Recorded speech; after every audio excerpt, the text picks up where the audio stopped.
Te voy a decir algo que aprendiste mal en el colegio, algo que los libros de historia simplificaron tanto que terminaron contándote una versión que no es completa. La conquista de América no fue lo que te dijeron.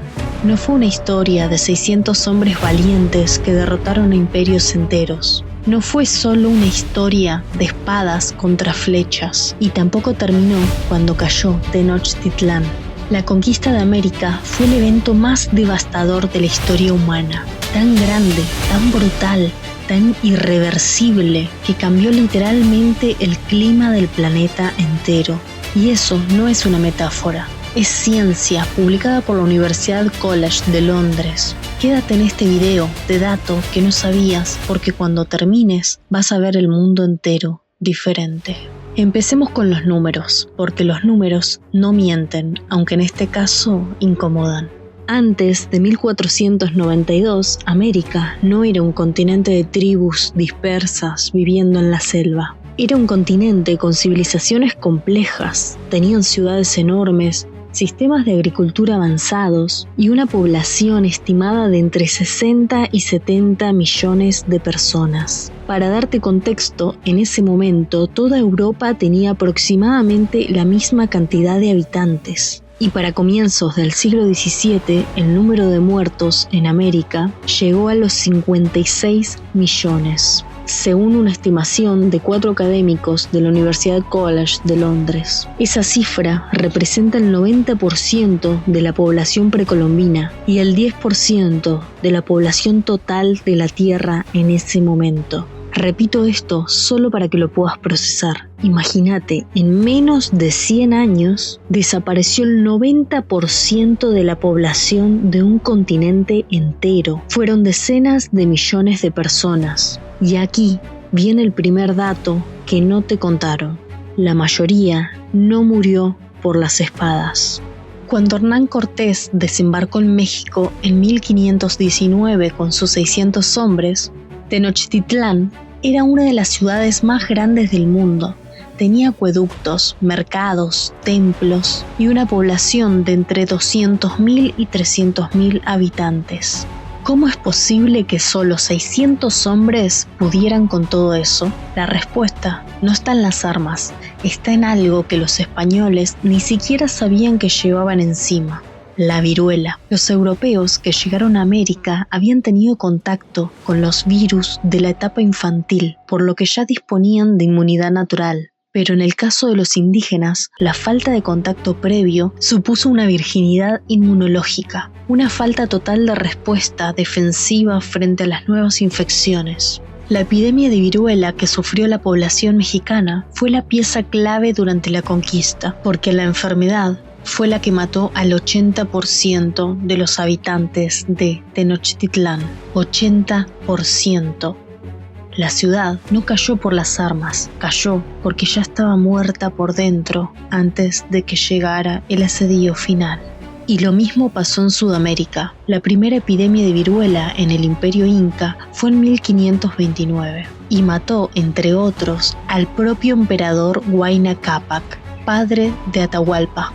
Nuevas epidemias se declararon en 1533, 35, 58 y 65, y seguidas de tifus, gripe, difteria y sarampión en los años siguientes. Los imperios más poderosos de América no fueron vencidos en batalla, fueron vaciados por enfermedades que sus cuerpos nunca habían visto. Pero ahora viene el dato que más molesta a la historia oficial, el que los libros escolares de México, Perú y Argentina suelen pasar muy rápido. Está a la historia oficial. El que los libros escolares de México, Perú y Argentina suelen pasar muy rápido. Según los datos de la Biblioteca de México, las tropas de Cortés estaban formadas por aproximadamente 700 hombres. Sin embargo, Tenochtitlán fue sometida por alrededor de 150.000 combatientes. ¿De dónde salió el resto?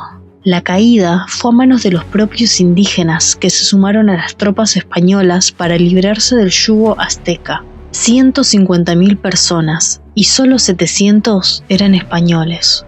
Cortés ofreció una alianza que les permitió liberarse de la opresión que vivían bajo el imperio de Moctezuma. Y aquí es donde se crea una grieta en el relato histórico.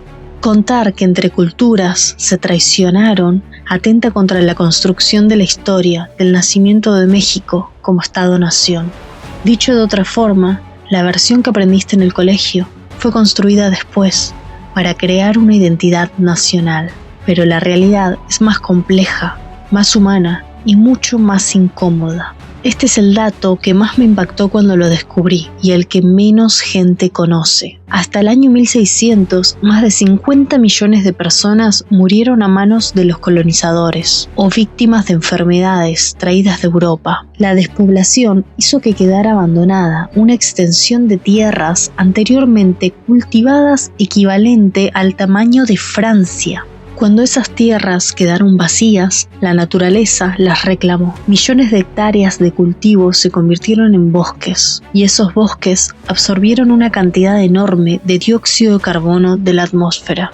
Un equipo de científicos de la Universidad de College en Londres descubrieron que ese nuevo crecimiento de vegetación absorbió suficiente dióxido de carbono para enfriar realmente el planeta, con un descenso de temperatura promedio a 0,15 grados centígrados a finales de la década del 1500 y principios del 1600. La caída de temperatura durante ese periodo se conoce como la Pequeña Edad del Hielo. Una época en la que el río Támesis en Londres se congelaba regularmente, donde las tormentas de nieve eran comunes en Portugal, y la agricultura interrumpida causó hambrunas en varios países europeos.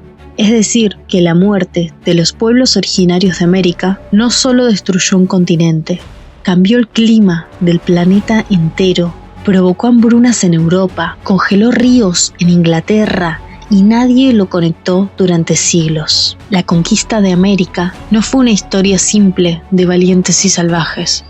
Fue un evento tan masivo, tan complejo y tan brutal que sus consecuencias llegaron hasta el otro lado del planeta, sin que nadie lo supiera. 56 millones de personas, el 90% de una población, un continente vaciado, un clima alterado, y una historia que durante siglos se contó de una sola manera.